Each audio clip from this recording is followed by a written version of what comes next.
उत्तर प्रदेश में उपचुनाव की लड़ाई अब सियासी कम और असली ज्यादा लग रही है। दोनों पक्ष एक दूसरे के खिलाफ नई नई रणनीति बना रहे हैं। अखिलेश ने अपना चक्रव्यूह लॉन्च किया तो दूसरी तरफ योगी पहले ही अपना 8 भुजाओं वाला प्लान दिखा चुके हैं। दोनों पार्टियां सोशल मीडिया पर भी एक दूसरे को टक्कर दे रही हैं। चक्रव्यूह वर्सेस अष्टभुज में किसकी जीत होगी और किसकी हार होगी, ये जनता 23 नवंबर को तय करेगी और तब तक 9 सीटों पर महाभारत चलती रहेगी।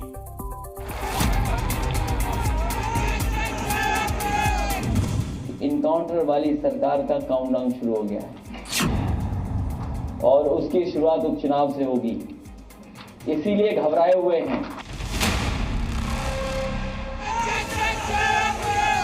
उपचुनाव के नतीजों को लेकर अखिलेश के कॉन्फिडेंस की वजह समझिए। आज ही समाजवादी पार्टी ने योगी के अष्टभुज प्लान को काउंटर करने के लिए चक्रव्यूह तैयार किया है। प्लान 1 में खासतौर पर अनुसूचित जाति के मतदाताओं पर नजर होगी जो पढ़े लिखे वर्ग से हैं और बीएसपी छोड़कर बीजेपी के साथ जाने से फिलहाल कतरा रहे हैं। प्लान 2 में महिला अपराध को मुद्दा बनाकर महिलाओं का समर्थन हासिल करने की रणनीति बनाई गई है, जिसके लिए महिला विंग काम में जुटी है। प्लान 3 में इंडिया गठबंधन के तमाम बड़े नेता राहुल, प्रियंका, अखिलेश एक साथ एक मंच पर मौजूद होकर ये दिखाएंगे कि उनमें कोई बिखराव नहीं है। इसके साथ ही एनडीए के शक्ति प्रदर्शन की काट के लिए बड़ी रैलियां की जाएंगी। इंडिया गठबंधन ने जो चक्रव्यूह बनाया है उसके बाकी 4 प्लान भी आपको दिखाएंगे। पहले ये देखिए कि अखिलेश ने कांग्रेस के साथ मंच पर मौजूदगी का जो प्लान तैयार किया तो योगी ने कैसे पूर्व सीएम मुलायम सिंह यादव का नाम लेकर हमला कर दिया। समाजवादी पार्टी के वर्तमान नेतृत्व के कृत्यों से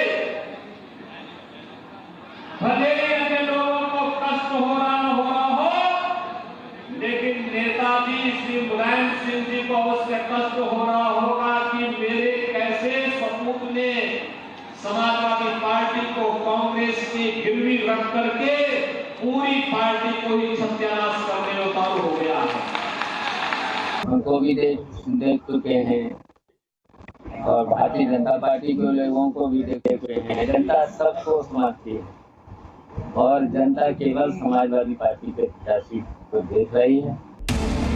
विपक्षी गठबंधन के चक्रव्यूह में बीजेपी के 8 भुजाओं वाले प्लान की एक काट मौजूद है। वोटरों को बूथ तक लाने की प्लानिंग हुई है और हिंदुत्व कार्ड का जवाब देने के लिए पिछड़ा, दलित, अल्पसंख्यकों को साथ लाने की भी तैयारी है। प्लान 4 के तहत समाजवादी पार्टी ने एक बूथ 20 यूथ की रणनीति तैयार की है, जो लोगों से संपर्क और संवाद करके पार्टी के विचारों को उन तक भी पहुंचाने का काम करेगी और चुनाव के दौरान मतदाताओं को मतदान केंद्र तक पहुंचाने की जिम्मेदारी भी बूथ समिति के कार्यकर्ताओं की होगी। प्लान 5 में समाजवादी पार्टी उपचुनाव में बीजेपी के हिंदुत्व कार्ड की काट के तौर पर पीडीए पर ही फोकस करेगी, जिससे उसे लोकसभा चुनाव में बड़ी जीत मिली थी। प्लान 6 के मुताबिक समाजवादी पार्टी जमीनी प्रचार के साथ पोस्टर और सोशल मीडिया पर भी प्रचार के लिए फोकस करेगी, जिसमें सभी एसपी नेताओं को एक्टिव रहना होगा। प्लान 7 में एसपी नेता उपचुनाव वाले इलाकों में आपराधिक घटनाओं के पीड़ित लोगों की मदद करेंगे और उनके साथ खड़े होंगे ताकि इसका फायदा मिले। अखिलेश ने जो चक्रव्यूह बनाया उसके खिलाफ योगी ने अलीगढ़ जाकर वो तीर चलाया, जिसका जवाब देना समाजवादी पार्टी नेताओं के लिए मुश्किल होता है। लॉ एंड ऑर्डर की बात करके योगी ने 7 दरवाजों वाले चक्रव्यूह को तोड़ने की कोशिश की, पर अखिलेश ने भी योगी सरकार को महिला सुरक्षा समेत कई मुद्दों पर घेर लिया।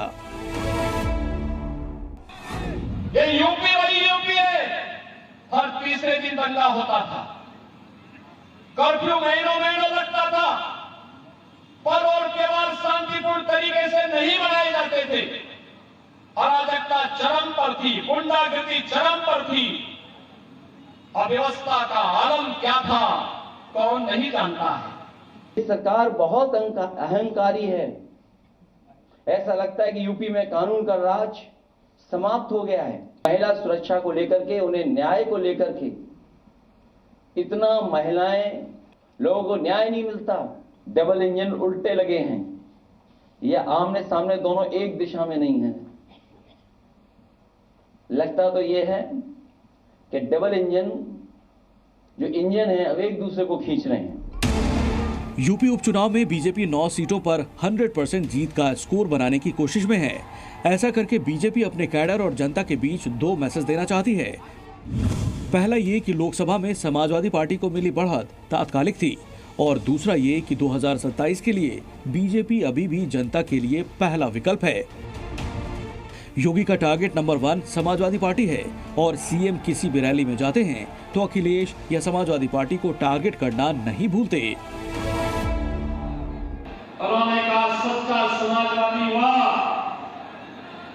जो संपत्ति और संतति का मोह न करे। दूसरी तरफ समाजवादी पार्टी भी लोकसभा चुनाव के वक्त मिली बढ़त को बनाए रखने की कोशिश में है। अब 23 नवंबर को नतीजों के ऐलान के साथ ही ये क्लियर हो जाएगा कि बीजेपी और समाजवादी पार्टी में कौन जनता का फेवरेट है। पीडीए का चक्रव्यूह बचा या फिर बीजेपी का अष्टभुज प्लान। लखनऊ से विशाल रघुवंशी और अलीगढ़ से अभिषेक माथुर के साथ ब्यूरो रिपोर्ट, जी मीडिया। जी न्यूज़।